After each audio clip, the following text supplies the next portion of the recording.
Muito bem, no ar mais um Porta 443, para você que curte tecnologia e sabe por qual porta entrar.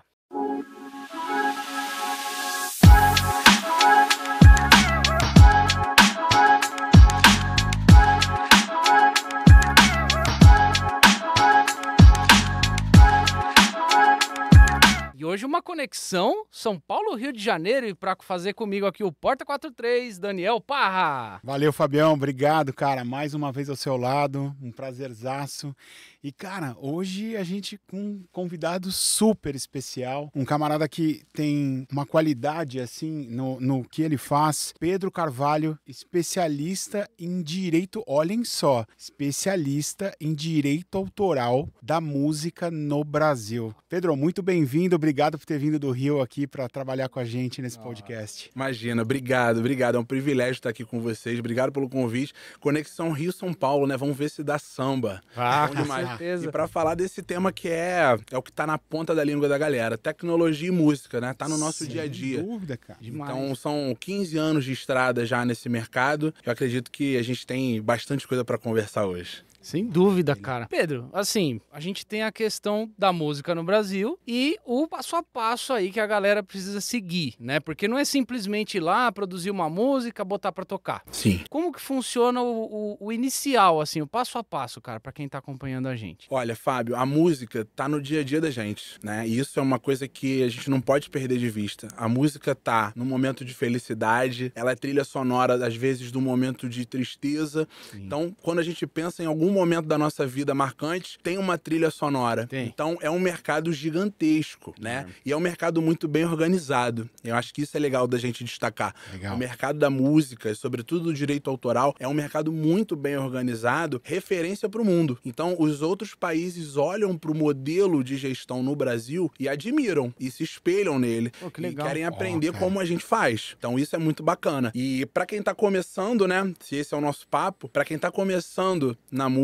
quem quer investir na sua carreira, investir no seu sonho, a gente pode dizer que tem um certo passo a passo a seguir e que dali pra frente a coisa pode deslanchar. Sem dúvida, sem dúvida. Cara, muito legal você dizer assim que a gente é referência pro mundo, porque o brasileiro às vezes ele tem esse sentimento de tipo, pô, não, a referência é lá fora, né? exato. Principalmente artista da música, pô, a referência pra muitos são as pessoas de fora. E aí você dizer que o nosso modelo de direito autoral é referência pras pessoas, pra outros países, cara, é emocionante isso, né? A gente precisava informar você que não sabe disso. Eu, por exemplo, não sabia. Tô sabendo agora que existe essa referência brasileira aí pro mercado internacional. Mas, cara, eu queria te perguntar o seguinte.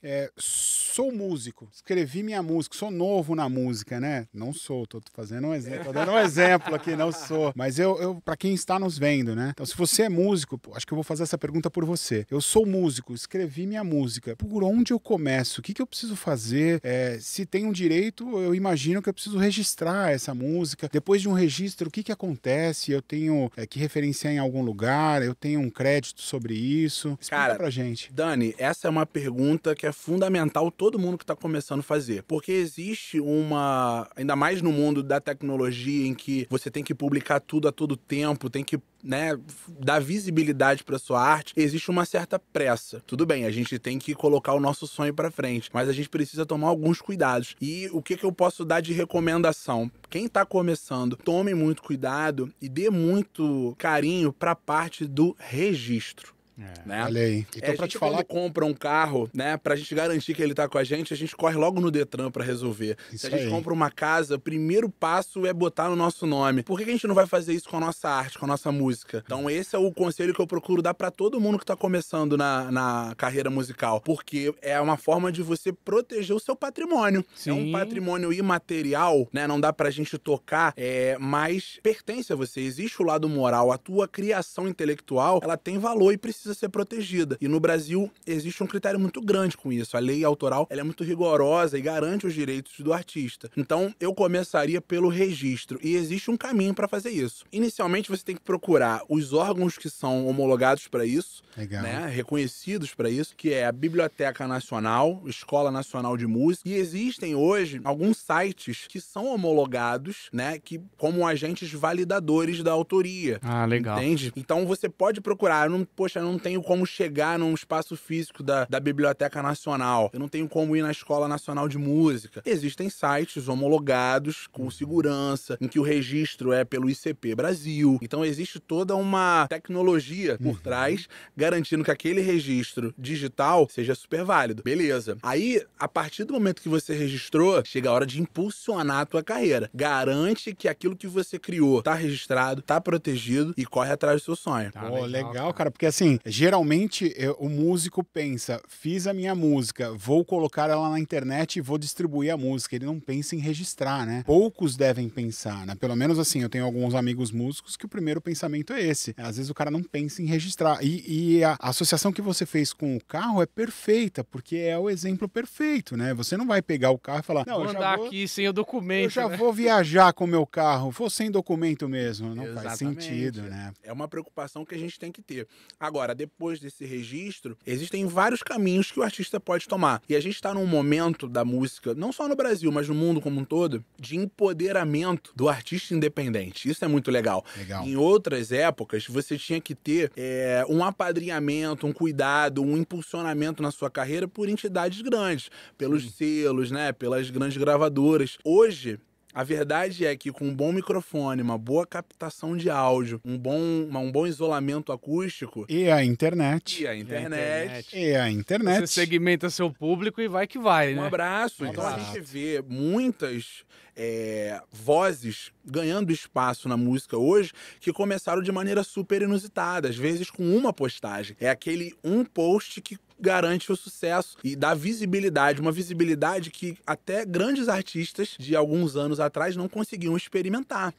Tem artista que não tá nem na rede social, cara, direito. Quando tá, ainda não faz o trabalho de divulgação artística, digamos assim, né? Exatamente. Então, depois de registrar todo o seu repertório, digamos assim, é hora de você divulgar. E a gente passa, obviamente, pelos grandes players de mercado, que são as plataformas digitais. Certo. Então, para você fazer o envio do seu repertório, para você publicar a sua faixa, você precisa ter alguns códigos que vão identificar a sua música no caso de remuneração. E até mesmo para evitar conflitos de autoria, conflitos de informação em casos de obras homônimas, né?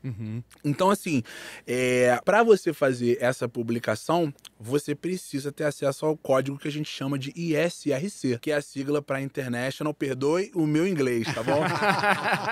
International Standard Recording Code. Ô, louco. Então, é o código... Olha isso. Se o inglês dele tá ruim... Mandou bem no inglês. Então, esse código é fundamental para identificar a sua faixa no mercado da música. Então, para você obter esse código, aí você precisa estar afiliado a uma associação de gestão de direitos, fazer parte da gestão coletiva, e aqui eu preciso destacar o trabalho do ECAD, que é o órgão central que faz essa identificação, essa captação e a distribuição de royalties. É um trabalho fenomenal, usando tecnologia de ponta, com as melhores tendências do mercado, estão sempre inovando, e são hoje o grande foco em tecnologia. Como eu falei, outros países ao redor do mundo olham e perguntam, pô, Brasil, como é que vocês conseguem administrar uma massa de dados tão grande e conseguir fazer uma distribuição tão assertiva? Entende? Em outros países, só a título de comparação, em outros países ao redor do mundo, o artista demora 3 meses, às vezes 6 meses para receber. E no Brasil, se ele tiver, claro, uma arrecadação recorrente, ele vai ter como receber todo mês. Entende? Só. E com o advento das plataformas digitais, a massa de dados aumentou absurdamente. Então, cada vez mais precisa de tecnologia para lidar com isso. Cara, que loucura, né? E aí eu fiquei imaginando, né, Pedro? O artista brasileiro, existe uma geração de artistas brasileiros e uma nova chegando. Agora, de uns 3, 4 anos para cá, para ser talvez ali pós-pandemia, digamos assim, né? A gente começou a ver um movimento muito grande da entrada da inteligência artificial na produção da música. Qual que é seu ponto de vista? Em que momento que começou isso a dar esse burburinho todo no... Eu imagino que no setor artístico a galera tá tudo assim, o que que eu faço e agora? O que que você acha, cara? É o grande ponto de interrogação na cabeça da galera, não tem jeito. Todo mundo tá querendo entender o que que eu posso, o que que eu não posso, até onde eu vou e até onde a IA vai interferir. Então, esse é o grande debate do momento. Assunto quente aqui no Porta 443. Show de bola. E se a gente for olhar, o começo tá no advento do ChatGPT, né? Que a gente pode dizer que foi a primeira grande inteligência artificial que se popularizou, né? Então, no momento em que você conseguiu elaborar um prompt e pedir para interagir e consultar informações de vários lugares ao mesmo tempo e essa inteligência colaborar com você na criação de alguma coisa, e aqui eu tô falando na criação no geral, você pode pedir ajuda para elaborar um artigo científico, você pode perguntar uma bibliografia para fazer um trabalho, você pode pedir até ajuda para cozinhar, qual receita eu devo fazer para minha esposa num dia frio, né? No momento em que você começa a interagir com a inteligência artificial, o mercado da música olhou, bom, aqui eu posso perguntar então se a minha criação tá legal. Opa, na verdade eu posso pedir para ela colaborar comigo na minha criação. Então, no momento que começa essa interação do mercado da música com a inteligência artificial, surgem essas dúvidas. Como eu vou conseguir, primeiro, garantir que o artista vai ser reconhecido pelo que ele fez e qual vai ser o papel da inteligência artificial no produto que vai nascer dessa colaboração homem-máquina. Então esse está sendo o grande debate. Tá chegando esse assunto, não temos hoje uma legislação muito clara sobre isso. Né? Então tá sendo um grande debate, os players de mercado, as grandes referências estão conversando sobre isso, o próprio Senado, né, as nossas casas legisladoras estão debatendo esse assunto e ainda não temos um consenso. Né? O fato é que a inteligência artificial chegou para ficar, começou colaborando na criação autoral, mas hoje a gente vê ela participando de coisas assim inacreditáveis. Tá no nosso dia a dia, né? E vem cá, então se eu tenho uma banda, eu sou lá um baixista de uma banda, a gente registra essa música, eu sou lá o baixista, eu sou um intérprete, certo? Isso, um músico acompanhante. Músico acompanhante, maravilha. Se eu colocar uma pitada de IA em cima dessa música, eu posso ter problemas? Como funcionaria isso hoje, já que não tem uma legislação firmada, né? O direito autoral, por essência, ele é um direito declaratório, né? Então, por isso que você precisa garantir o registro daquilo para que você possa assumir a responsabilidade que aquilo realmente é seu. Então, se eu declaro, a gente já chega numa primeira polêmica. Você usou um caso interessantíssimo. Se eu sou um baixista e eu uso uma faixa, uma participação ali da inteligência artificial para colaborar na minha faixa lá na masterização, eu vou ter que declarar isso, eu vou ter que me responsabilizar por isso. Então, tem artista que, de fato, fala, olha, eu usei IA na minha participação aqui, mas será que todo mundo que tá usando IA tá falando que usou IA? Olha aí. Porque isso pode ser uma coisa lá na frente a ser detectada, por exemplo. Vão ter tecnologias que vão fazer essa identificação, né? Sem dúvida. Os grandes players hoje, os DSPs, né? Spotify, Deezer, Apple Music, eles têm mecanismos moderníssimos para identificação de IA. Já tem, cara. Então, quando o Spotify, por exemplo, ele percebe que tem uma nuance ali, que tende a ser interferência da inteligência artificial, ele pode dar um bloco naquela sua faixa, ele derruba as faixas. Então, ele já tem um mecanismo, digamos assim, que avança na proteção do direito, e se ele percebe o uso de IA, ele já pode derrubar a sua faixa, mas também tem a questão da sua declaração, quando você menciona que realmente usou inteligência artificial. Sim. Então, a gente já tem essa proteção hoje no mercado, mas é aquilo, as coisas vão se ajustando, vão se aprimorando. Então, conforme as pessoas vão utilizando, você sabe, a IA, ela é construída a partir do uso. Ela está sendo treinada. Isso. Então, conforme você vai treinando, ela vai se aprimorando. Então, os DSPs estão tendo que se adaptar a isso também, né? Se aprimorar junto para detectar esses avanços da inteligência artificial dentro da música. E assim, eu imagino que esses DSPs façam isso muito facilmente, porque, veja, eles já têm esse sistema de plágio, né? Então, se você sobe uma música, mesmo que não tenha IA, e envia para lá, eles conseguem detectar o plágio em cima de um instrumento, em cima de uma voz, de uma letra, enfim, de alguma parte da composição. Para fazer isso com IA, para eles vai ser um pulo. Sim. Então isso vai ser facilmente detectável, né? Agora, quando você diz que eles derrubam isso, esse derrubar não é tirar sua música do ar, né? O cara fez uma música ali e usou um IA, isso sai do ar ou é derrubar no sentido de, tipo, não receber o direito sobre aquilo? Derruba geral. Derruba geral. A A sua conta, faixa. a faixa ou a conta? Num primeiro momento, ele derruba a sua faixa, mas se o DSP percebe que há uma tendência mecânica sua de subir faixas com o uso de inteligência artificial, você corre o risco também de ter o seu canal de alguma maneira ranqueado ali de um outro nível, ou até derrubado, né? Então é um risco. Isso tudo passa pela proteção. Eu acho que é um movimento saudável do mercado de garantir que os autores, né, que o elemento humano seja preservado, né? Porque a cada dia que passa, o número de faixas que estão sendo upadas nos DSPs cresce em progressão geométrica, é uma coisa absurda. Então precisa ter um controle automatizado para isso, mas também para preservar o direito do compositor de verdade, né? Sim, Porque eu, sinceramente, aqui dando uma opinião pessoal, acho que a música nasce de um sentimento. Sim. Né? Claro. Eu acho muito difícil que a gente consiga mecanizar a criação musical, a criação artística como um todo, né? Eu até trago um exemplo, eu uso sempre um paralelo de um caso até recente, da Anthropic, né, que é a criadora do Claude, criou uma inteligência artificial e delegou para essa inteligência artificial o seguinte: gerencie uma empresa. Eu vou te oferecer alguns mecanismos e você vai ter que gerenciar essa empresa. Ou seja, disse para aquele agente informático, né, aquele elemento totalmente digital, que ele deveria se comportar como um ser humano. E os erros foram enormes. Ele cometeu vários equívocos que um gestor não cometeria. Então, se a gente relaciona isso com o mercado da música, o sentimento que o cara envolve na criação daquela faixa, eu vou ter que dizer, quantos de nós não nos emocionamos com uma música que às vezes nasceu de um desamor de um grande artista. Sim. Ele vai falar, pô, eu escrevi essa música aqui depois de ter terminado. Né? Quando você vai estudar, né, da origem da música, né? Exatamente. Então, Tem a precisa ter história, o elemento, tem né? a história, Então, o sentimento. Eu não vejo hoje a inteligência artificial tomando o lugar do criador. Eu acho que ela hoje é uma ferramenta colaborativa, né? Mas eu não vejo ela como protagonista, não tão cedo, como protagonista na criação. Eu ia até perguntar, né? Porque o público consumidor de música, será que ele consegue identificar que a música foi gerada com IA? Cara, o consumidor é uma boa pergunta, né? É uma boa pergunta, porque, cara, assim, vídeos a gente consegue.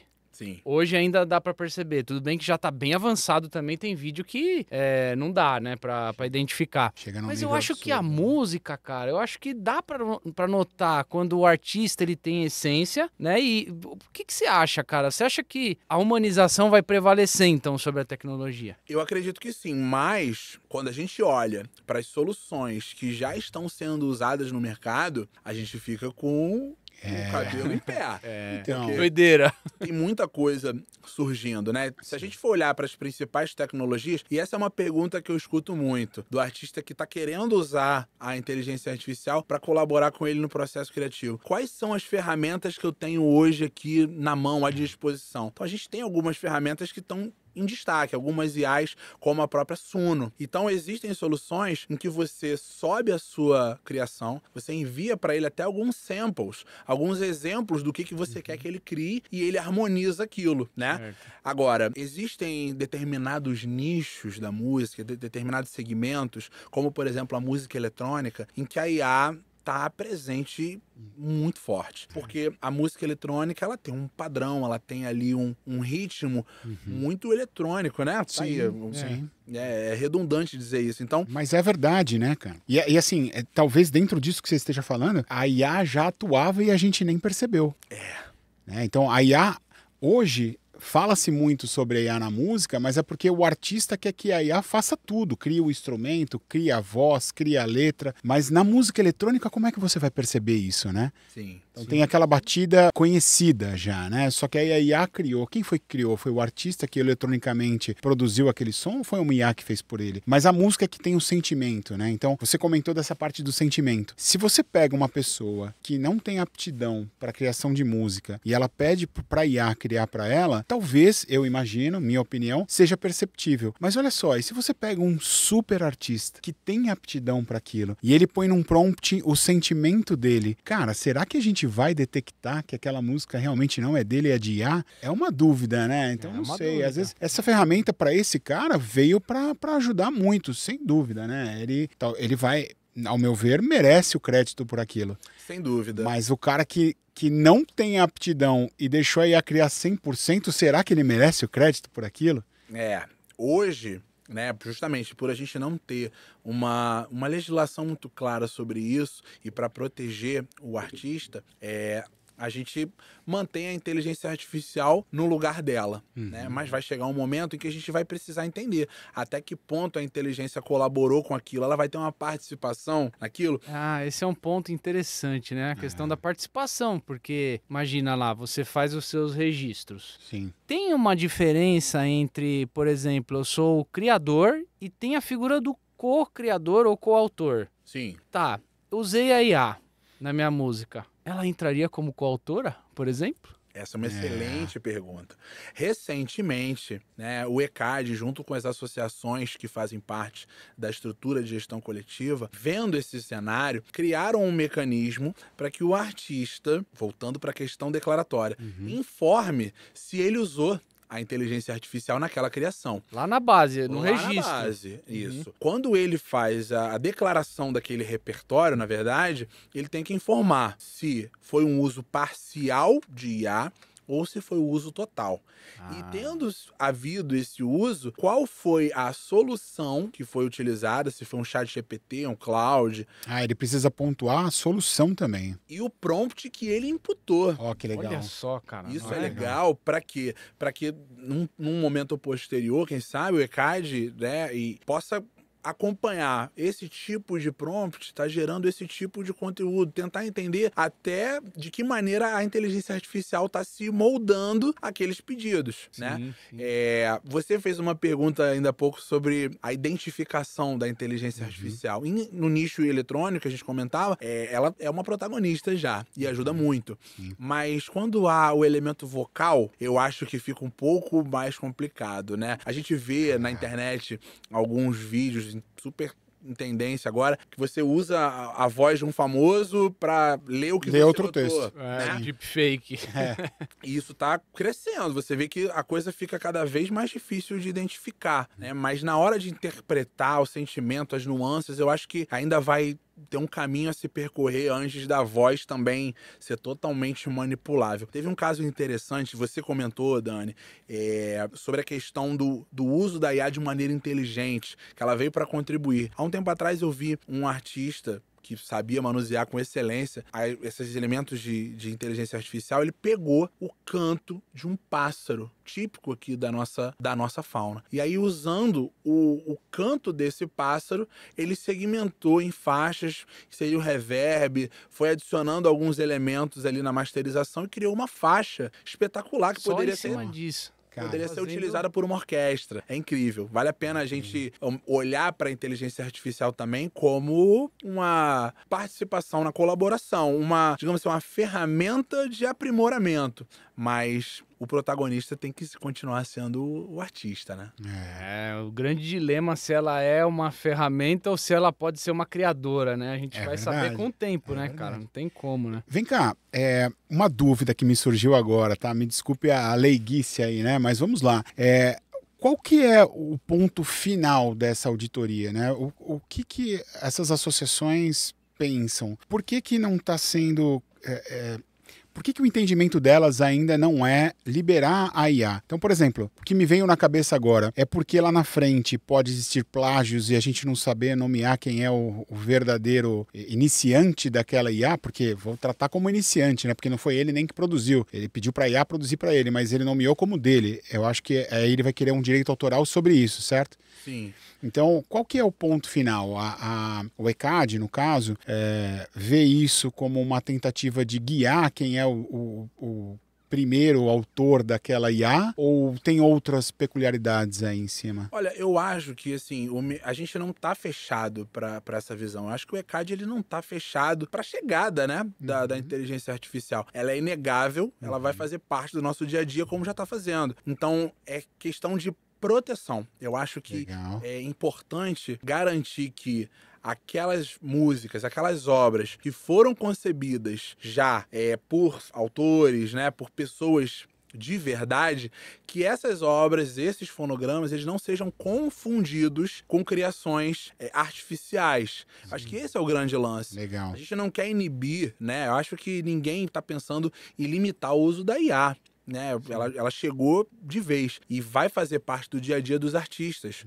Mas eu acho que é garantir que a criação humana não seja confundida com o digital, com a criação. Exato. E aí, na hora de remunerar, na hora de reconhecer o direito de algum artista, para não correr o risco de repente, direcionar para a máquina o que é do artista. Perfeito. Né? Eu acho que tudo gira em torno de um grande princípio, que é o da proteção do direito moral, né? Daquela criação intelectual que surgiu a partir de um sentimento de alguém e que não pode, de repente, ser confundida com o uso artificial. Sim. No momento em que o mercado da música conseguir conviver com esses dois elementos e identificar o que é o que, eu acho que a gente vai ter chegado num ponto bacana. Então, nesse momento em que a gente não sabe até que ponto a IA tá chegando, então é hora de proteger o direito do criador. Legal. Uma dúvida que me surgiu também aqui no decorrer, né? Legal. Quando a gente vai fazer o registro de uma música, e aí eu tenho um coautor, Certo. essa música, ela pode ser dividida em partes. Por exemplo, eu tô pensando com a cabeça de infoprodutor. Legal. Porque eu faço infoproduto. Legal. E aí eu vou botar um afiliado, ou eu vou produzir ou coproduzir com o cara. Então eu posso determinar, na hora do registro do produto, que 60% é meu, 40% é do cara, por exemplo. Por que eu tô falando isso? Porque pode chegar um ponto, lá na frente, e aí lá em 2027, revisem esse episódio.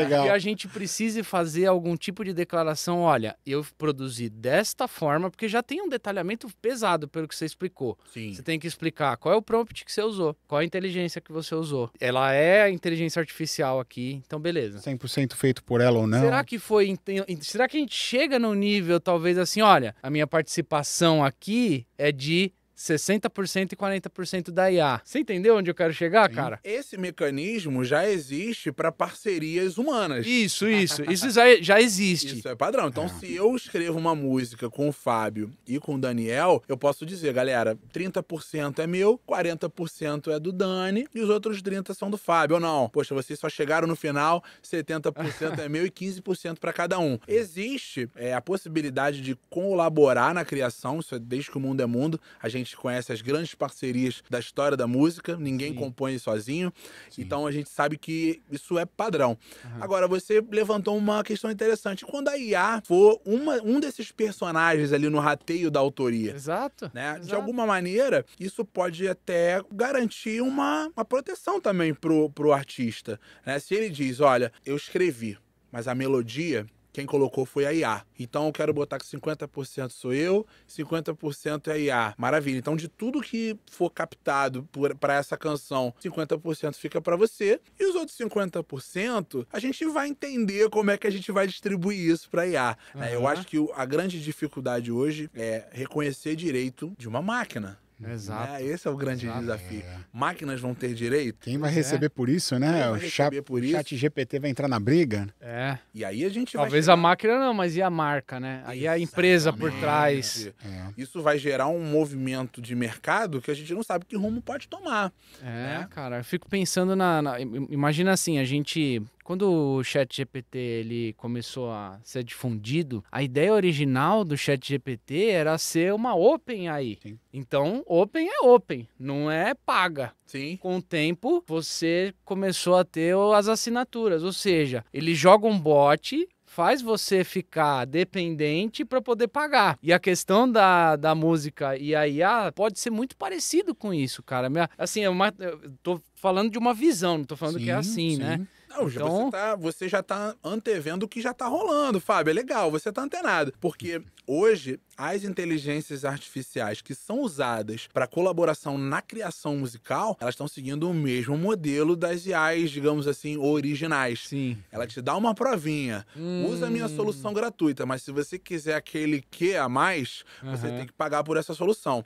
Até aí eu não vejo problema, porque você, para ter um recurso aprimorado, você tem que ter uma estrutura maior. Claro. É na vida, isso é na vida. Na vida, né? Sim.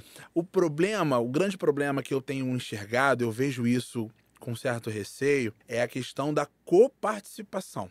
Tá? Isso. Então, veja, existem soluções que falam assim, olha, Fábio, você quer usar a minha IA? Eu vou te ajudar aqui, eu vou te dar sugestões dentro de cada segmento musical. Olha, tá na tendência isso aqui, você pode puxar um pouquinho do country, juntar um pouquinho do pop, vamos mesclar as faixas, maravilha. Mas do que surgir dessa brincadeira toda, uma parte fica pra mim. Ah, já tem isso já, então. Dentro do plano que se contrata, você acaba perdendo um percentual para a ferramenta. Ah, então já tem, cara. E isso é problemático, porque... Eu ia chegar aí já, né? Costuma estar na letra pequena do contrato. Sabe aquela letrinha que a gente não lê? Sim, sim, né? sim. Declaro que li e concordo com os termos. É aquele botão que a gente sabe apertar com facilidade. Sai no aceitar e vai que vai. Exatamente. Então, e até deixo esse alerta para quem está começando na música, que for usar essas ferramentas, use com moderação e saiba pesquisar. O lado bom da internet, como a gente está vendo hoje, é que o acesso à informação é amplo. Então você tem como descobrir, antes de contratar, que aquela solução vai solicitar um percentual da sua criação ou não. Ah, legal. Então vale a pena a gente ficar atento até que ponto eu uso aquilo para não correr o risco de me tornar, digamos assim, um parceiro minoritário na criação que é minha, no final das contas, né? Mas é um ponto legal, cara, porque assim, me faz pensar como um músico, vai. Pô, hoje, se eu não uso a IA, vamos deixar a IA de lado um segundo. Se eu não uso a IA, eu vou num estúdio, eu gravo, aí tem uma pessoa que vai masterizar aquilo pra mim, vai editar, ela vai usar softwares, ela vai usar o tempo dela. Claro, eu vou pagar por isso. Mas isso não entra no meu... né? Mas não entra no meu percentual, né, de direito autoral. Esse cara não entra, então eu não pago percentual de direito para a pessoa que masterizou, não pago pro software que ele usou para edição. E aí, por que eu tenho que pagar para IA, né? Então, olha só, se eu penso desse jeito, eu já passo a pensar o seguinte, cara, independente do software que eu usar de IA, eu compus. Então tem duas vias aí para se pensar, né? Se você se coloca, foi o que você bem falou, se você se coloca no lugar do criador, a gente começa a criar uma consciência sobre o que é certo, né? Se eu vou contratar um serviço para colaborar comigo na criação, mas eu sei que eu botei a minha alma naquilo, eu entendo que não vale a pena remunerar além daquilo que está contratado. Né? Isso legal. É interessante. Pô, cara, a gente começa a entrar num monte de brisa aqui, né? De pensamentos, legal. Né? Como que... Quais são os riscos hoje para a questão das deepfakes, né, na música? Você já pegou algum caso onde o artista saiu prejudicado por uma cópia, por exemplo? Fábio, a minha preocupação, eu acho que o que o mercado também enxerga, não é apenas com a questão do direito ou do uso que possa ser confundido, mas é a questão moral. Perceba, imagina que vão usar a sua voz ou o seu rosto para gravar um conteúdo absolutamente abusivo, falando coisas totalmente surreais.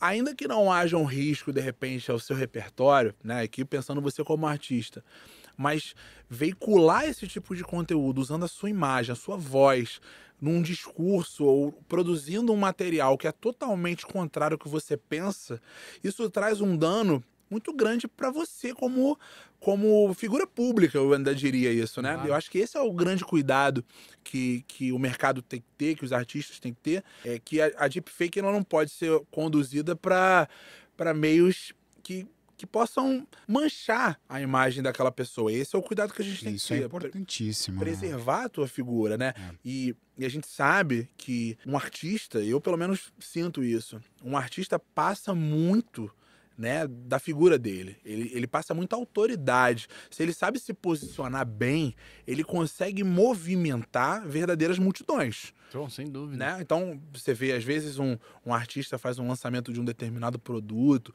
ou até aparece, né, divulgando um determinado produto, aquele produto é capaz de explodir. Sim. Eu gosto sempre de usar o cenário, tá tendo até um estudo de caso meu, o exemplo da K-pop, né?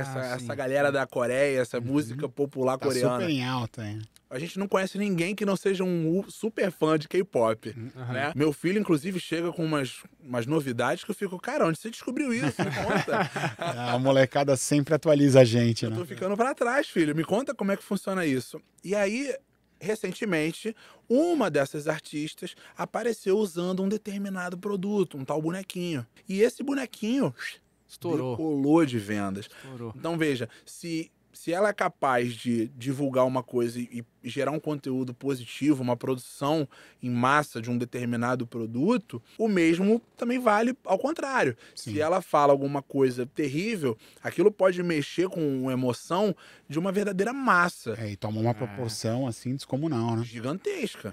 Então, eu acho que o grande risco, o grande cuidado que a gente tem que ter é com a questão moral, com o que os deepfakes podem trazer de má reputação, individualmente, coletivamente, pro mercado da música, né? E eu acho que as medidas estão sendo tomadas nesse sentido, proteger o artista, proteger a imagem do artista, proteger a criação em si e garantir que a inteligência artificial faça parte até determinado ponto. Delimitar bem essas divisões aí, né? O que é o que, na verdade, né? Mas, cara, uma coisa que vem muito na minha cabeça, assim, pra mim, isso teria que estar ativo já, sabe? Porque, por exemplo, né, eu não vou me recordar o nome das pessoas, mas teve um caso de um brasileiro que ganhou direito autoral sobre uma música internacional. Saiu na mídia isso, não vou lembrar exatamente, mas e a pessoa conseguiu provar que foi utilizada uma música dela lá fora. Se você tem o caso do Toninho Gerais com a Adele? Eu acho que é o da Adele, né? Eu lembrava da Adele, mas eu não lembrava o nome do Toninho. O plágio, aquela Toninho. música que o Martinho da Vila eternizou, né? Mulheres. E aí foi detectada uma faixa, um determinado trecho melódico ali. Legal. Compatível com a Adele, isso aí. Legal. É exatamente isso, né? Então, assim, você tem ferramentas e tecnologia para fazer essa identificação e falar para a pessoa, olha, no caso, a Adele, você usou aqui uma faixa minha, então eu tenho também direito autoral sobre essa música que você está produzindo e captando por ela. Por que não, cara? A IA tá fazendo o mesmo, né? Então, na questão do deepfake, né? Identificou que é deepfake? Legal. Aí eu acho que é outro caminho, porque daí já não é mais a captação da verba. Aí seria realmente tirar aquilo do ar e provar que aquilo é falso, né? Mas a gente tem ferramenta para fazer isso, né? Da mesma forma que a IA cria conteúdo pra gente, ela consegue identificar que aquilo é uma informação falsa, né? E por outro lado também, a gente tem ferramenta para que seja identificado que aquela música foi criada por IA, sim ou não. A própria IA faz isso, né? Eu vi um site que você joga todas as informações lá e ele fala, olha, isso foi criado por IA, é 100% criado por IA. Então, por que o direito autoral ainda não conseguiu caminhar com essa força nisso, né? Por que assim, tô te perguntando isso porque eu vejo que tem muita dúvida de IA na música, por isso até trouxemos esse podcast. Então, como a tecnologia vai evoluir nisso, né? Já não deveria estar acontecendo isso? Eu acho que qualquer movimento no mercado da música, até pela dimensão desse mercado, qualquer movimento precisa ser muito bem estruturado, porque isso lida com vários tipos de direito. Sim. Então, por mais que a gente tenha IAs que daqui a pouco vão se monitorar mutuamente, quer dizer, eu consigo, com uma IA, identifique se tem uso de outra IA. Eu acho que esse é um caminho que, não muito distante, a gente vai enxergar. Eu acho que existe essa preocupação, sobretudo no aspecto jurídico, existe essa preocupação em ter uma legislação que cuide disso, para que a gente tenha um respaldo. Legal. Para não correr o risco de repente, tomar uma atitude no cenário brasileiro, né? E em outro país isso não tá em consonância, entende? Sim, Ainda tem sim. essa questão, porque a música, ela não respeita barreiras territoriais. Então, Exato. a música que toca no Brasil, ela toca no mundo. Nós somos um grande exportador de cultura, né? Ah, legal. Eu ia perguntar isso. Michel gente, Teló que o diga, né, a cara? gente, a música gente dele- eu ouvi a consome, música né, dele... bastante conteúdo que vem de fora, mas Cara, será que a gente chega fora também, eu ouvi né, cara? aquela música em japonês, em italiano, em chinês, em inglês, né? O Ai, Se Eu Te Pego, né? Um sucesso mundial. Sucesso mundial, cara. Esse cara mundial. quebrou todas as barreiras possíveis. Como vários outros artistas. Então, veja, para que a gente possa aplicar uma metodologia de monitoramento, uma metodologia de controle e proteção no Brasil, para que isso não traga problemas, né, até no aspecto relacional com outras associações, com outras entidades ao redor do mundo, isso precisa ser tratado com muito cuidado. Eu acho que é esse o caminho, né? O Entendi, ECAD, o perfeito. Sistema de Gestão Coletiva no Brasil, ele é muito consciente. Legal. Para uma atitude ser tomada, existe um debate muito amplo, porque precisa atender da melhor maneira possível a muita gente.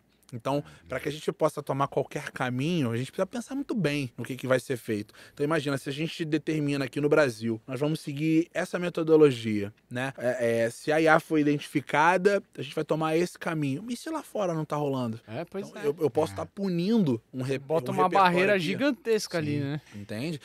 E voltando naquilo que você falou, se a gente é referência, se o Brasil é referência no direito autoral hoje para o mundo, isso também não deve ter sido definido lá fora, né? Existe o debate em diversos países. Tá. Né? O uso da inteligência artificial está espalhado. Então, esse debate sobre como vamos tratar a inteligência artificial não está sedimentado praticamente em lugar nenhum. Então, é um debate. A legislação está sendo criada, existem normativas já existentes em alguns lugares, mas é um debate constante, né? Que precisa ser alinhado. E é um movimento muito complexo, né? Porque como é que você legisla, como é que você cria um mecanismo de proteção aqui que não vai, de repente, como você falou, criar uma barreira. Então, olha, aqui é difícil porque corre-se o risco da minha música, por qualquer coisa, não tocar. Sim. E como é que o DSP vai lidar com isso? Pensa nisso. Pensa nos players de mercado.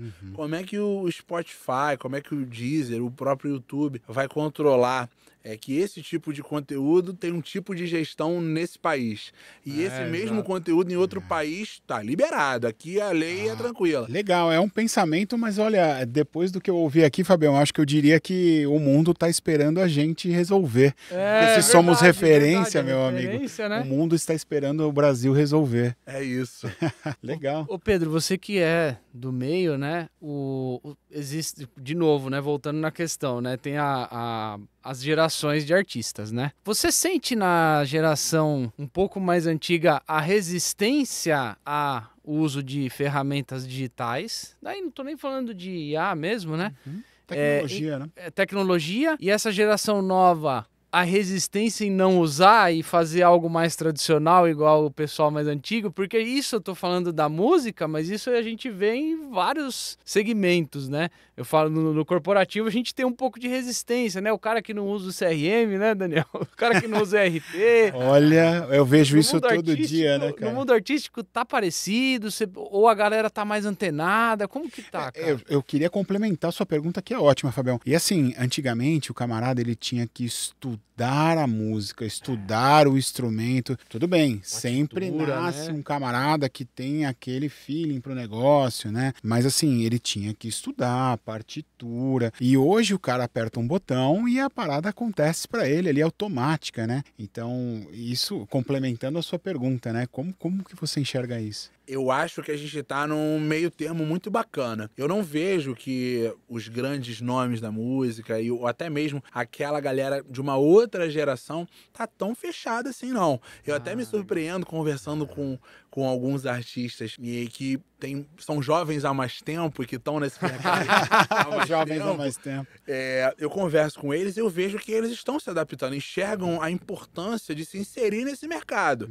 Porque quem não fizer parte dele vai acabar sendo engolido por ele, né? Não tem mais como a gente se fechar para isso. Hoje, se você não dá visibilidade para o seu repertório nas mídias digitais, você tá fora. Essa é a grande verdade. A né? principal prateleira, né? A principal prateleira. Não tem hoje como você... Não dá para se apoiar numa venda física, né? Hoje a venda física é quase para fins de coleção. Se Sim, você compra disco. CD, é porque você tem um afeto com aquele determinado trabalho e você quer guardar. Mas a verdade é que você pode dar um play hoje e escutar. Poxa, né?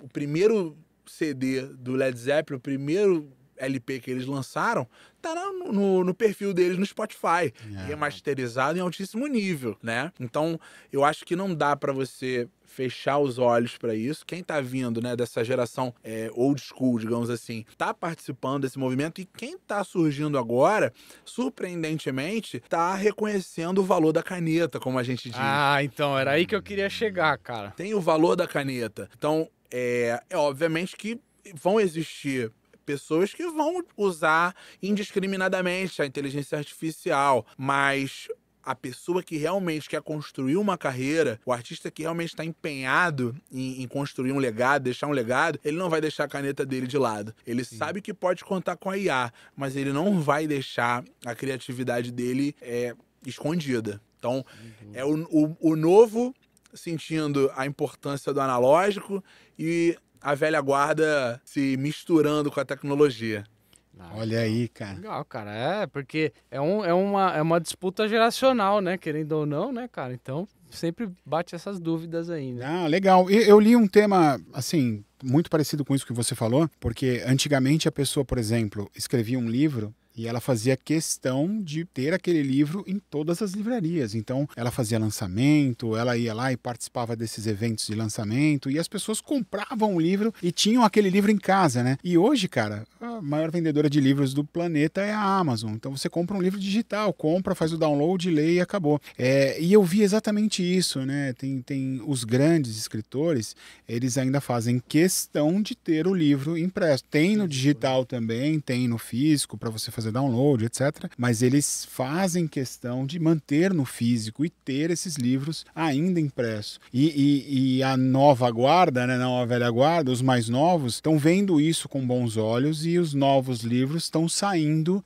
impresso também, não só no digital. Eu acho que isso pode acontecer com a música, né? Porque hoje a pessoa nova na música, imagino eu, ela lança a música e a primeira coisa que ela pensa é: vou colocar no YouTube, vou colocar no Spotify, né? Mas e aquele sentimento de também ter aquele material dele impresso e ver aquele material ser vendido? É aquela velha história. Por mais que seja um direito imaterial, que seja uma produção imaterial, o artista, quando toca no seu CD, né, no seu produto, de alguma maneira é como dar vida, né, a um filho. Ele tá gerando aquilo ali, dando vida àquilo que ele concebeu.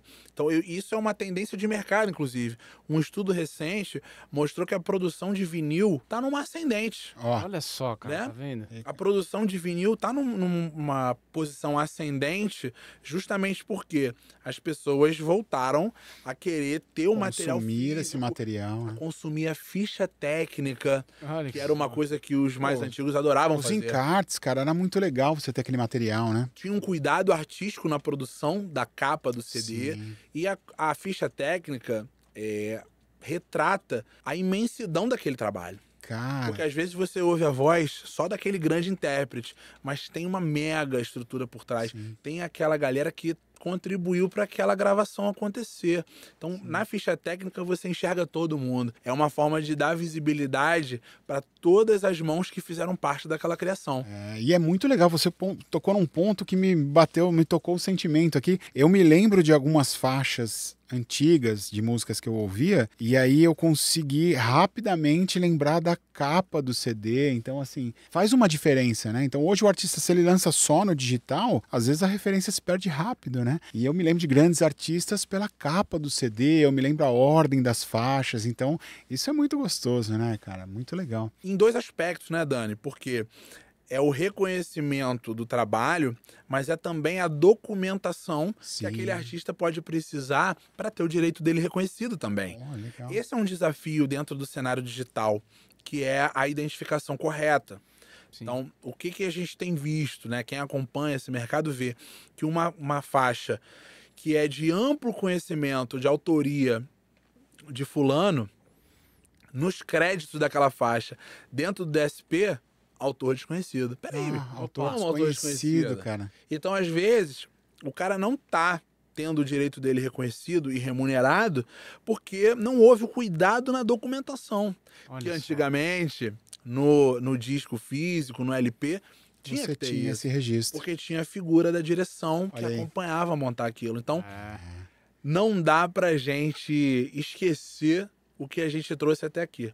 Entende? Não dá pra Claro. se apoiar só na modernidade, porque a figura do responsável pela gravação, a produção musical, aquela galera que se responsabiliza por identificar quem de fato participou, é fundamental para garantir o direito de quem estava ali naquele trabalho. Né? Então, isso é um ponto assim muito complicado, porque eu vejo grandes faixas aí, e é até curioso, né? A gente que é do mercado fica pesquisando.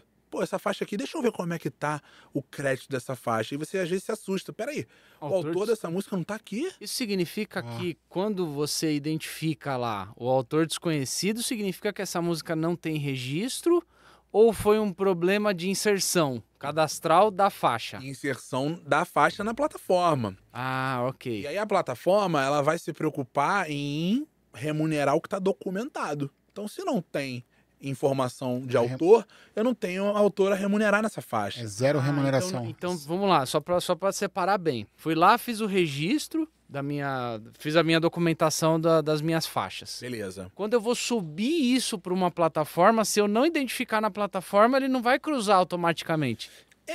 Assim, Depende do caso, acredito, né? Isso. Você, obviamente, como responsável do canal, você tem a possibilidade de, no upload, fazer a identificação da ficha técnica. Sim. É óbvio que a gente tem tecnologia que faz Tem ansiedade, né, cara? O cara até não quer subir, vamos.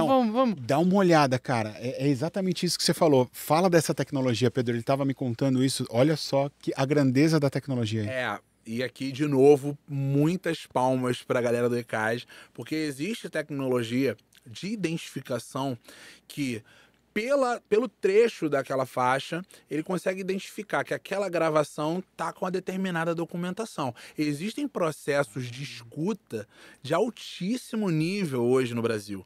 Então, o ECAD tem condições de fazer a escuta de uma faixa dentro de uma programação de rádio e identificar que aquela música se refere àquela faixa. E ele não precisa fazer a identificação da música inteira. Pouquíssimos segundos ele já consegue fazer um compare ali e fazer essa alinhamento, certo? Exato. E existe também a possibilidade do artista alimentar um banco de áudio. Então, quando ele cria a música dele, ele não vai ter que ter aquele arquivo Wave ou um MP4 para subir na plataforma. Uhum. Pega esse arquivo e manda para sua associação, porque isso vai ajudar a montar um banco de áudios para fazer o que a gente chama de matching. Esses metadados vão ser cruzados. Então isso ajuda no processo de identificação e remuneração. Você não fica sem os seus créditos, né? Mas uma coisa importante para se dizer, fugindo um pouquinho da IA, é que muito artista hoje produz a música na euforia que você comentou, né? E a primeira coisa que ele pensa é: vou subir no YouTube porque o YouTube vai pagar isso para mim. Mas o YouTube, ele paga visualizações, que é o que é gerado dentro dele. Mas se eu faço o registro da minha música em cima desse vídeo do YouTube, eu também ganho um segundo braço, que é o direito autoral. Não é assim que funciona? Isso. Então eu teria... E muito artista não sabe disso, né? Ele sobe lá pensando: vou ganhar os meus views. O YouTube paga para ele as visualizações. Mas se ele faz esse registro correto dentro das plataformas, ele também ganha um registro do direito autoral. E existe a possibilidade de você ser remunerado por uma faixa, por um produto que nem tá no seu canal. Então, se sobe uma música pelo seu canal, beleza, você vai ganhar pelas visualizações, a monetização da plataforma e vai ganhar o repasse autoral. Mas às vezes isso é muito comum. Às vezes, já viram aqueles vídeos que você pega o áudio do cara e bota umas fotos passando, sabe? Sim. Então, se aquilo ali ganhar um volume de visualizações grande, pode nem estar no seu canal. Então, a gente, no próprio caso da música Ai Se Eu Te Pego, se você botar lá no YouTube Ai Se Eu Te Pego, você vai ver links de vários canais. Sim. E não só do canal da gravadora Não que fica que travado, né? Tem os remixes da vida aí, né? Que os caras fazem e aí, putz, o cara estoura mesmo, né? Se Estoura. tiver tudo bem E tem que amarrado, ter né? cuidado de pedir autorização pro artista para fazer esse remix, essa versão. Ah, Isso ok. também tem que ter. Então, é um monitoramento constante, ver se aquele uso foi autorizado por mim, visualizações dentro do próprio direito autoral. Por incrível que pareça, né? Existe a parte de vendas ainda. Sim. A gente tem a parte de vendas digitais. Ó. A gente falava daquela coisa de querer ter o áudio consigo. Você pode comprar um download. Se você for cliente premium em alguma plataforma, você pode fazer o download. Sim. Então, esse download gera um outro tipo de direito, né? É o fonomecânico autoral, digamos assim. É o direito sobre a venda. Ele recebe o direito da execução do play e ele também recebe da venda daquela faixa. Olha Então, só. são muitas possibilidades de exploração do seu repertório, né? O artista que está começando, ele tem a possibilidade de ser remunerado das mais diversas formas no ambiente digital. Mas tudo passa pelo cuidado em documentar e garantir que os seus direitos estejam preservados. Senão você perde. Senão você Exato, perde. exato. Ô, Pedro, a gente caminha pro final aqui, mas eu tô Já? me coçando aqui para fazer uma pergunta que eu acho que vai dar uma estendida. Olha só, a gente tá falando tanto de plataforma digital, mas, cara, tem um negócio que ele não morreu e que tem uma audiência gigantesca, que é o rádio. E aí, às vezes, a galera... Vamos ficar mais 10 horas É, aqui, aí a Fabião, agora. Eu vejo assim, né, na leigo que sou, né, a galera os artistas preocupados muito com essa questão da plataforma digital e tal. Como que hoje é o acesso, por exemplo, para a galera que quer difundir o conteúdo dela em rádio, cara? Ele ainda é mais pensam nisso? analógico, a galera pensa nisso, porque, cara, a audiência de rádio é enorme ainda no Brasil. Sim, existe um crescimento muito grande, os números não mentem. As plataformas de streaming hoje geram uma receita muito significativa. Mas o rádio, TV por assinatura, TV aberta, ainda gera uma receita também muito grande. Né? É uma fatia bastante significativa dentro desse mercado. Sim. Então, no meio analógico, a comunicação ainda passa pelo tete-a-tete, né? Aquela velha coisa. O cara que quer botar a faixa dele na rádio, ele vai ter que dar um jeito de chegar até a rádio. Aí é relacionamento mesmo. Relacionamento. Justamente. Mas a internet contribui com isso. Veja, antigamente... E aqui eu tô entregando a idade, né? Antigamente, a gente ouvia assim... Se prepara, porque no dia tal, no programa tal, aqui na nossa rádio, vai ter o lançamento do novo single do Daniel, né? Sim. Então você se preparava para escutar aquela faixa que ia ser lançada num programa de rádio. Naquele determinado horário, né? Exato. Então, hoje, você pode muito bem gravar, subir essa música nas plataformas digitais... E ela vai ganhar uma visibilidade tão grande que você vai ter entrada na rádio. Aí você pega o portfólio e joga na mesa, assim, né? Olha, gente, tem uma grande visualização mudou. aqui. Agora mudou. é a rádio que quer botar a sua faixa no ar o quanto antes. Mas você me fez lembrar de uma coisa, era exatamente assim, né? Eu lembro que eu preparava o meu cassete, colocava lá minha fita e ficava com o dedinho no botãozinho de gravação lá. Quando começava a música, eu começava a gravar, cara. E aí era lindo quando eu conseguia pegar aquela música por inteiro, porque às vezes o narrador da rádio falava em cima da música, eu ficava maluco, cara. Eu ficava doido. Mas, uma coisa importante também, aproveitando essa parte de rádio, ao meu ver, você pode me corrigir se eu estiver errado, é a mensuração, né? Eu acho que a visibilidade da internet, ela atrai mais os mais novos. Porque, por exemplo, se eu perguntar para vocês assim, qual é a música mais ouvida no YouTube? Outro dia eu pensei que o canal mais visto no YouTube fosse aquele Baby Shark, até porque eu tenho filho, e aí isso tocou em casa. Só você já escutou 1 milhão de vezes. Eu já escutei 1 milhão de vezes, mas eu fui pesquisar e o vídeo mais visto no YouTube é uma música, Despacito. Ele é o vídeo mais visto e que tem mais likes Então, cara, eu imagino que os mais novos veem isso e falam, é onde eu quero chegar. Agora, a mensuração na rádio, eu não sei te dizer qual a música que mais tocou na rádio. Talvez a rádio saiba dizer, mas aí só ela não abre isso. Então, eu acho que é por isso um dos pontos que a internet atrai tanto, né? É muito fácil, você sobe muito rápido, é mensurável e ele acompanha aquele número, né? Na rádio você não conseguiria acompanhar, talvez, a não ser que uma associação te passe esses dados. O próprio ECAD tem feito um trabalho muito legal, né, nas suas plataformas, nas suas mídias digitais, né, dando visibilidade para o trabalho deles, e vale a pena a gente acompanhar, inclusive, o Instagram do ECAD, porque sempre trazem notícias do momento, notícias de como é o trabalho do ECAD, é bom a gente saber para reconhecer o valor do ECAD, e também estudos pontuais que eles fazem. Por exemplo, época de São João, né? A gente está agora nas épocas de festa junina e tudo mais. Vira e mexe, sai um estudo. Olha, aqui estão as 10 músicas mais executadas no segmento de São João. As 10 músicas de rádio, entende? Sim. Então, quando tem, de repente, aniversário de um determinado gênero musical, Dia Nacional da MPB, aqui, ó, as 10 maiores faixas e tudo, sempre rola esse tipo de conteúdo pra gente ter uma visão mais ampla. Mas, de fato, a plataforma digital te dá isso real time. Você vê na hora. Exatamente. Agora, encanta, né? Aliás, tem muita rádio que migrou, por exemplo, para o YouTube também, né? Ela faz o ao vivo dela e tá ao vivo no YouTube, né? Sim, faz os dois. Faz os dois, né? É a verdade, é o que chegou, é o momento, não dá pra gente fechar os olhos pra tecnologia. Quem não se envolver com ela perde espaço, isso é inevitável, mas continua valendo a arte em primeiro lugar. Um detalhe que eu acho interessante da gente destacar, com essa coisa do digital chegando com tudo, gera-se uma expectativa, porque o número é muito grande, o volume de dados é muito grande, o número de execuções é muito grande. Então, quando você solta uma faixa e você vê lá que ela teve 100 mil plays, você acha que aquilo ali, o artista que está começando fala, 100 mil plays no Spotify, amigo, eu vou comprar uma casa para minha mãe.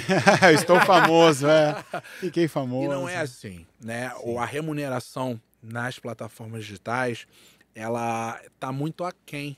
Para que se gere um repasse significativo, você tem que ter um volume de utilizações daquela faixa muito maior do que numa TV, do que num rádio. Sim. Então, o sistema de gestão coletiva trabalha procurando justamente melhorar a remuneração do artista. Então, as associações, o próprio legislativo tenta entender isso e demonstrar para esses players, olha, o produto de vocês nasceu da arte de alguém.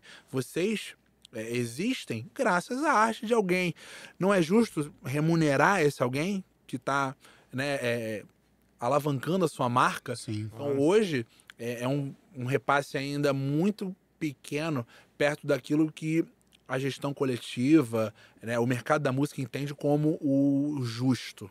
Entende? Entendi. Mas é aquilo, é uma movimentação, é um debate, é uma conversa melhor que tem que ter nesse sentido e chegar no meio termo com todos esses personagens, né, da história.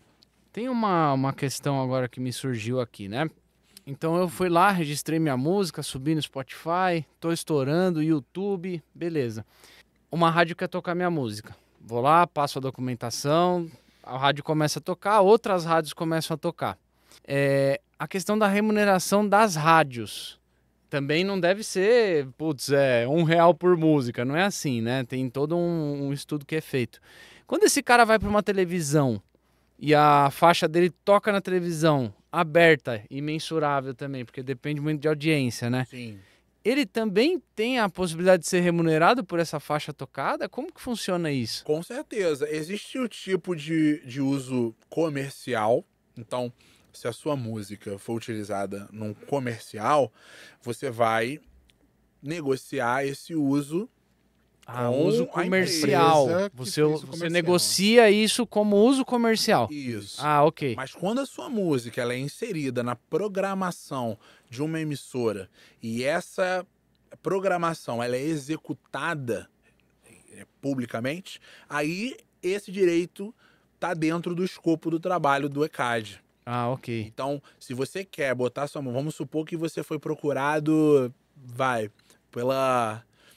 por uma marca de chinelos. E você quer botar sua música nessa... Na verdade, essa marca de chinelo quer usar sua música. Aham. Ela vai precisar fazer uma negociação direta com você.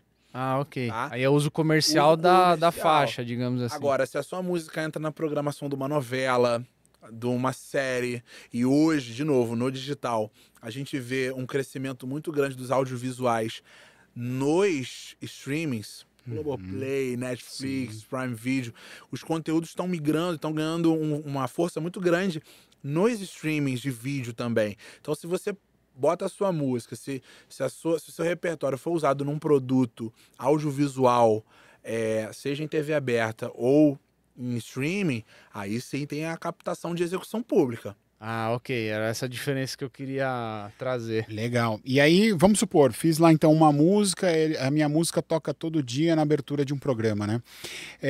Existe uma diferenciação para tipos de música? Eu recebo diferente, então vamos supor que eu escrevi para duas aberturas de programa, né? Então eu fiz uma música mais técnica para a abertura de um programa e para um outro programa eu fiz uma música num estilo reggae. Eu tenho a precificação disso, ela é igual? Como funciona essa precificação para a música? Olha, essa pergunta é sensacional, porque o ECAD, ele tem um regulamento de distribuição que parametriza esse peso. Isso é bacana demais. Novamente, senta-se, debate para entender como remunerar de forma justa. Então, um tema de abertura num programa ou numa novela tem um peso diferente de uma música chamada tema de personagem, que é aquela que quando toca você sabe que o vilão vai entrar. Ah, ele é específico para aquilo, né? Uma espécie de uma vinheta do cara ali que associa, Exato. né? Mas se a sua música, ela tá como a abertura de uma novela, ela tem um peso diferente. Se ela é um tema de encerramento, ela tem um peso diferente. Ah, então não é pelo ritmo. Não, Eu pensei que fosse talvez por o ritmo, não é pelo ritmo. Por encaixe, É pela né, colocação digamos de assim. encaixe. É por encaixe. Exatamente. Dentro de um audiovisual, quando você vai documentar esse audiovisual, precisa ser indicado, olha, o tema de abertura é esse, o tema de encerramento é aquele. Existe aqui um background de tantos segundos. É uma documentação importante, inclusive, né? Que vai apontar todo o uso de música dentro daquele audiovisual. Tá. E é interessante até de ver quando você pega, por exemplo, o que a gente chama de kill sheet, né, que é a ficha técnica daquele audiovisual. Você vê, às vezes, que num programa de duração de 2 horas, você chega a ter 1h e 20 de inserção musical. Entendeu? Entre backgrounds e faixas mais explícitas, né? Então você pode ter uma utilização muito grande. E aí a televisão, no caso, que é o exemplo que a gente está tratando aqui, ela paga direto pro artista ou ela paga para o ECAD e o ECAD repassa? Como funciona? Da mesma forma, as televisões, os streamings de vídeo, eles são personagens semelhantes a uma rádio, né, a uma plataforma digital. Eles são o que a gente chama de usuários de música. Então, o usuário de música, ele se relaciona diretamente com o ECAD, que foi construído, que foi concebido para justamente unificar essa relação, facilitar essa comunicação com quem usa música e garantir que o direito seja respeitado de uma forma equilibrada. Então, se a sua música toca numa televisão, ela vai reportar esse uso para o ECAD. E o ECAD vai fazer o trabalho de... Ele faz o recolhimento da televisão e aí ele paga o artista, faz a distribuição. Exatamente. Ah, legal. Cara, eu tenho mais uma dúvida agora que veio me surgindo aqui. Legal. Cara. Vai Vamos indo, lá, né? vamos Vai indo. lá, cara. Demais. A gente passou pelo streaming, pela rádio, pela TV. Agora, tem situações onde a música do artista pode ser tocada, por exemplo, num evento que não é dele e num show que é dele, né? Ou até mesmo a participação de outro artista num show. A gente vê isso muito em música sertaneja, né? A dupla aqui... Aquele convidado especial. Convidado especial para cantar a mesma música que eu, por exemplo, um festival. Isso também tem que ter um controle desse tipo de festival, de show ou de evento. Uma comunicação com o ECAD, por exemplo, né? Como que é feito, cara? Com certeza. hoje o ECAD tem um canal de comunicação muito aberto com os produtores de shows. Ah, ok. Então você pode entrar no site do ECAD e declarar o repertório do show. Olha que barato. Então você não precisa ficar dependendo da associação do artista. Sim. Então se eu sou um produtor de show, eu contratei Daniel. A gente tá falando muito disso. Talvez seja a hora de você investir na sua carreira musical. Dani, Eu preciso demorou, começar a hein? estudar, meu, primeiro. Se eu contrato o show do Daniel, eu como produtor, eu posso documentar esse repertório. Tá? A sua equipe preparando esse repertório, eu documento esse repertório diante do ECAD, para que possa ser feita uma validação, depois a cobrança. Existem parâmetros de cobrança também. O ECAD entende também que existem formas diferentes de cobrar, espaços diferentes. Então, uma remuneração autoral de um Rock in Rio não é a mesma remuneração autoral do seu rock bar que fez um cover. Exato. Entende? Uhum. Então, existe todo esse cuidado de dinamizar e perceber o volume daquela utilização, qual vai ser o espaço, né, a visibilidade que aquilo vai ganhar. E, de novo, o ECAD não cansa de disponibilizar ferramentas para que tudo seja muito bem documentado. Então, quando você vai fazer um show, se você vai cantar a sua música, você bota que a música é sua. Mas se você for cantar a música de outra pessoa, você bota lá que é outra pessoa. Existe um terceiro caso, em que você canta a música de uma outra pessoa e não bota no roteiro. E O aí? que acontece com isso? O ECAD tem uma equipe que acompanha esses roteiros e faz a escuta desses roteiros. Caraca. Tem uma tecnologia que é fascinante, cara. Eu sempre gosto de tocar nesse assunto, porque carnaval faz parte da nossa realidade, né? É uma maior festa do Brasil. E a gente sabe que o carnaval da Bahia é monumental. Sim. Como é que você faz o acompanhamento daquele repertório que vai na dinâmica, vai no movimento fluxo do povo, né? Exato. Pô, o ECAD, ele tem um mecanismo de escuta on time. Um aparelho que fica conectado. Brincando, cara. Entendeu? Isso aí não existe lá fora, me desculpem. Tá? Mas isso aí, Legal. sabe? Sabe aquela coisa, não, aqui no Brasil não tem. Vou ter que falar o contrário agora, só no Brasil Só aqui que tem. Ó, que maravilha. Então que tem um doideira. mecanismo do ECAD de fazer escuta em tempo real. E ele vai captando aqueles áudios. Esses áudios são cruzados com as informações de banco de dados do sistema de gestão coletiva e se faz uma conferência do seu repertório, do seu roteiro de show. Então, é um double check para garantir a remuneração correta do artista. Bacana isso. Cara, que loucura, hein? Que aula, né, cara? Que a gente tá... Não, eu ia falar isso, cara. Eu tive uma aula de música hoje, né? Porque, pelo amor de Deus, o conhecimento do Pedro Carvalho, para quem não sabe o nome desse camarada, Pedro Carvalho, anotem aí. Se você é do mundo da música, tem que pesquisar muito esse camarada. Se precisar dele, depois ele vai deixar os canais dele. Mas, assim, eu queria aproveitar então e te pôr a fogo, cara. Queria te fazer uma pergunta aqui. Você comentou, eu ouço muitos editores que eu digo de vídeo, né? Dizerem o seguinte: não, usa 15 segundos do trechinho da música que não dá direito autoral. Primeira pergunta é saber se isso é verdade. Eu posso pegar uma música super famosa, usar só 15 segundos ou menos do que isso, e isso não vai dar direito autoral, não vou ter que pagar por isso. E uma outra pergunta em cima disso, que foi uma colocação que vocês fizeram, é: estou num show, eu estou assistindo o show, filmo esse show e coloco na internet. Você disse que, mesmo não sendo o canal do artista, ele recebe por aquilo. O ECAD conseguiria escutar isso? Eu ponho no meu canal pessoal, pessoa física, Daniel, um show que eu filmei, talvez inteiro ali, ou a música inteira. O ECAD consegue ver isso e pagar, ou o ECAD ou alguma outra associação, pagar isso para aquela pessoa, ou isso não seria cobrado? Olha, no caso de canais pessoais, a própria plataforma faz essa gestão. Pode até derrubar, né? Entende? Então, uma coisa é você fazer uma gravação da plateia de uma faixa que você adora naquele artista e você tá cantando junto com ele ou filmando. A gente vê isso o tempo todo. Sim. Não dá para você Captar simplesmente em cima. captar isso. Até porque é uma produção pessoal. Mas é uma coisa mais contínua, talvez. É aquele vídeo que o cara joga o celular de lado e tá filmando paradinho às 3 horas de show, Aí é vai para um canal, ele pode ser derrubado, né? Porque existe esse cuidado da própria plataforma de proteger esse conteúdo. Ah, perfeito.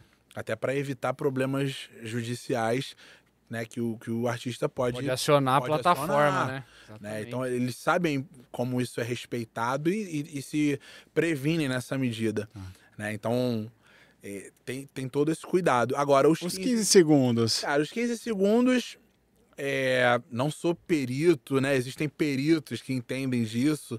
Foi até um perito que identificou o plágio da Adele com a música do Toninho Gerais, enfim. Legal. Existe um compasso dentro da música, né? Então, esses compassos, se repetidos, né, configuram um trecho daquela canção.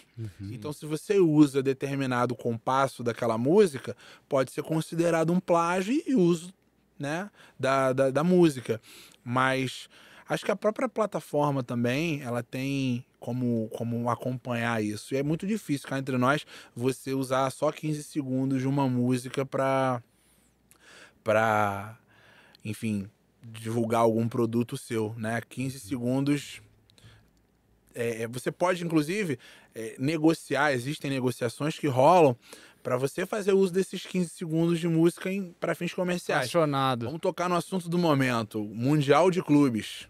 Putz, é mesmo. A abertura... rapaz, eu fiz aqui, a gente não tinha o direito de fazer isso, hein? Vocês me perdoem. Foi sem querer. Esse uso foi negociado pela FIFA para ser usado na abertura desse programa. Então, veja, houve uma licença comercial para utilização. Atrelada à utilização. As transmissões são feitas por canais oficiais. Então você vê que tem todo um respaldo.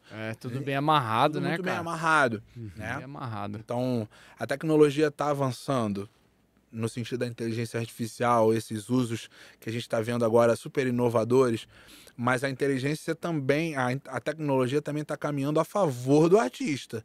Os mecanismos de monitoramento, de cruzamento de dados, né, sonoro inclusive, também estão evoluindo bastante. Então, a gente também tem o lado positivo da tecnologia sendo usada a favor do artista. Legal. Sem dúvida. Você tem mais dúvida, Fabião, ou não? Cara, eu até tenho, mas a gente vai esgotar demais o nosso tempo. Eu vou até mais longe, viu, Dani? Numa segunda temporada do Porta 443...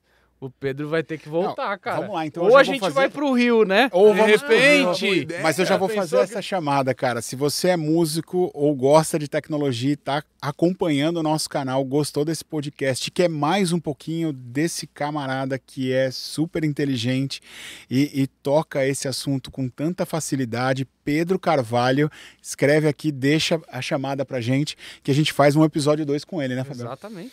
Caramba, tem tema e tem papo pra gente construir uns 5, 6 episódios. Aí a gente vai pro Rio, então. A gente demorou, vai gravar lá com ele. Vamos lá pro Rio. Combinadíssimo. Você sempre faz o encerramento, mas eu conversei com o Pedro. Tem aquela pergunta do Porta. Vamos fazer? Vamos fazer? Então eu vou fazer a pergunta e depois vou encerrar com ele por um detalhe. Manda bala. Vamos lá? Pô, obrigado pela abertura. Manda bala. Pedro, em cima de tudo que você contou pra gente, essa aula maravilhosa, eu queria te fazer uma pergunta importantíssima que é a chave do nosso canal. O que é a tecnologia para você? Tecnologia é o caminho. Tecnologia é o caminho. Na minha trajetória, eu sou um cara apaixonado por música. Já era um consumidor ávido de música desde pequeno, né? Quando a gente começa a trabalhar com isso, a gente enxerga quem está por trás daquilo, os sonhos que geraram aquilo. E a tecnologia é o grande meio para combater o bom combate, para defender o direito do artista. Então, eu vejo que é a forma que eu tenho de poder colaborar, de ajudar. Porque é um trabalho hercúleo, gente. É um acompanhamento gigantesco. O mercado da música é gigantesco, é muito fluido. Então, sem a tecnologia, ficaria muito difícil. Seria uma batalha de Davi e Golias, né? Então, sem a tecnologia, ficaria muito difícil. Para mim, a tecnologia é o meio para fazer a coisa acontecer. Ó, legal. Show de bola, né? Show de Muito bom, cara. Ó, de verdade, parabéns aí pelo conteúdo. Eu admirado pelo seu trabalho. É uma explicação assim que um amigo meu me ensinou uma palavra, né? Ela acaba desnuviando as nossas dúvidas. Quem me ensinou essa palavra foi ele, cara. Desnuviando é bom. Esse cara é 10, cara. Esse cara, então, clareou muito as ideias de muita gente. Eu, por exemplo, para desanuviar aqui... Desanuviou. Maravilha. E só um detalhe, o Pedro teve um problema com as antigas redes sociais dele, tá? Ele contou isso para mim, por isso que eu queria fazer esse encerramento. Então, para você que gostaria de procurar o Pedro, seguir ele nas redes sociais, ele teve um problema com a rede social antiga dele, então teve que abrir uma nova, né, Pedrão? Então tem uma rede novinha lá, se você entrar lá e ver que tem pouco seguidor ainda, porque ele teve um problema com a antiga, mas por favor, deixa os seus contatos pra gente, eu tenho certeza que muita gente vai te procurar, muita gente do meio da música tem dúvida, sendo digital, físico, enfim. Manda aí suas novas redes pra gente caminhar. Poxa, olha, antes de mais nada eu quero dizer que foi um privilégio estar com vocês, um papo muito gostoso. Eu tirei essa roupa do armário e falei, vou caprichar, mas da próxima eu venho mais à vontade. Tá super elegante, cara, parabéns. A gente se veste pra festa, né? Então hoje claro. foi um grande evento, né? pra mim, foi uma alegria estar com vocês. Obrigado pelo carinho. Esse papo foi gostoso demais, ficaria com vocês aqui até o sol raiar. E os meus canais agora a gente tá centralizando nesse grande portal de conhecimento que é o Música e Direito. Olha então aí, no Instagram você encontra a gente no @Música e Direito. Legal. E no nosso site, né, musicaedireito.com.br. É o canal que a gente vai usar para conversar sobre as tendências, né, esclarecer aquilo que pode haver de dúvidas. Eu acho que a gente tem um dever moral de ajudar a divulgar o conhecimento. A gente tem que dar ciência, né? Num momento em que a gente vê tanta coisa sendo falada, né? Num momento em que a internet está tão aberta, a gente tem que divulgar conhecimento, tem que ajudar as pessoas a entenderem cada vez mais dos assuntos que elas gostam. Então, se você gosta de música, fica o convite, segue a gente lá no @Música e Direito e no site musicaedireito.com.br. Aliás, instruir é o principal motivo de estarmos aqui e o Porta nasceu para isso, né, Fabião? Exatamente. Pedro, obrigado pela presença, tamo junto e vamos que vamos, cara. Obrigado demais, tá? Nos vemos em breve então, hein? Com certeza. Quem sabe ponte aérea pro Rio de Janeiro, hein, Dani? Chegaremos por lá. Pois é. Bom, para você que ainda não está inscrito, se inscreva no canal, ative as notificações. O Porta 443 está também no Instagram. Nos vemos no próximo episódio e até logo. Valeu, pessoal. Valeu.